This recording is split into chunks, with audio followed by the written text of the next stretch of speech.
Before I move on to anything else, I feel that I need to reply to one or two of the comments that were made on my video about ULEZ being a scam. Namely, somebody commented, why don't you just go and buy a new car? I don't know if this guy was just joking or if he was really serious, but there are thousands of people out there who can't afford to buy a newer car, or maybe they don't want to. Why should they? But there are two important phrases that I would point out to you, and I will cover each of them in detail. The first one being moving the goalpost, and the second being legal, political, and social precedent. With regard to moving the goalpost, history has taught us that political movement is dynamic. It is never move to this point, make this change and stop. It is always a direction, and any change of direction means that politics or the direction of the government or leadership at the time has changed towards a certain goal. Just as when they introduced ULEZ within the inner central London zone, we knew that they would expand further, and then now they plan to expand even further. I went down to London yesterday and I spoke to a few people who live on the peripherals of the M25. On the inner side of the M25, people are worried about the effect on their businesses. On the outside of the M25, people are worried about how they are going to live when it's going to cost them £12.50 at the current prices just to cross over onto the other side of the M25.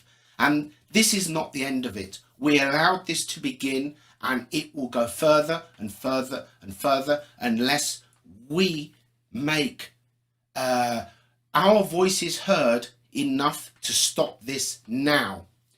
As far as legal and political precedent goes, many of you may have not noticed the dramatic changes that we have faced over the last few decades.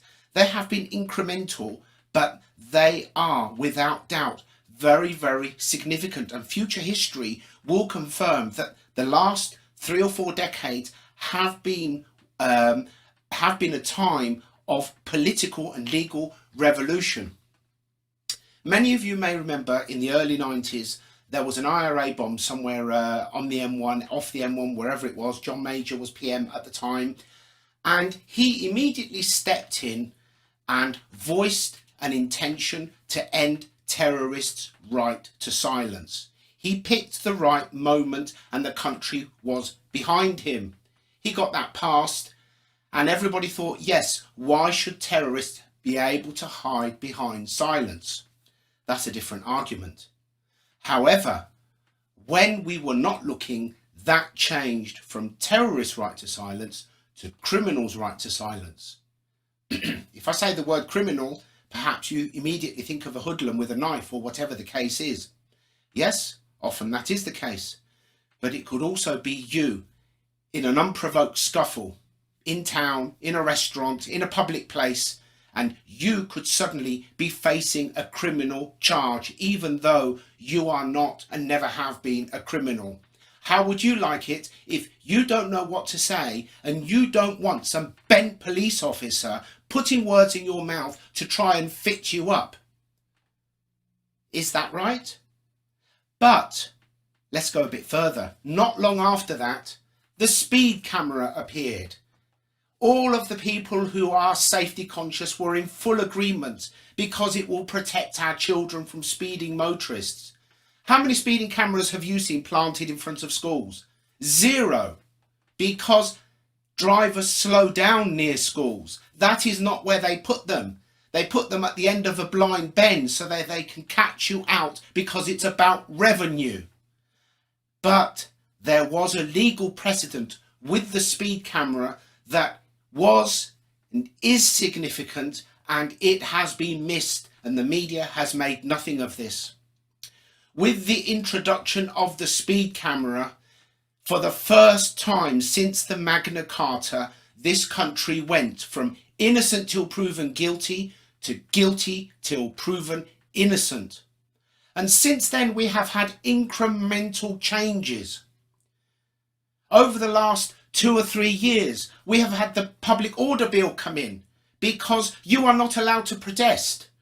You have to get permission to protest because the government don't want you to be able to go out in force and express your disagreement with their corrupt and self-serving incremental legal changes.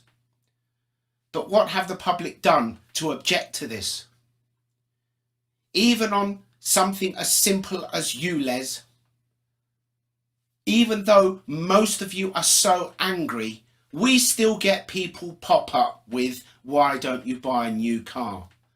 As I said, incremental changes. What if you who made that comment have just bought a £30,000-40,000 car, and in a few months' time, this crook who is implementing this lowers emissions even more, and you can't drive your car, and you paid £30,000 or £40,000 for a car at a time when there is a bubble in the price of cars, and in a year's time you have to chop that in for £20,000 to buy something newer so that you can drive around. Unless, of course, you are in a financial position where you don't mind, or you are happy to pay £12.50 a time to drive around on unclogged streets because the plebeians can't afford to drive anymore. Perhaps that would be nearer the mark, and perhaps you possibly need a new car. That was a dig. Anyway, that's my thoughts on the matter. This is serious. This is a major leap forward in a direction towards a dystopian society. And I'm not going down the conspiracy route. I am referring to fact. What I've referred to in the past is fact. It is sinister and it should concern all of us, and we need to do our level best to stop this now. Thank you very much. See you next time.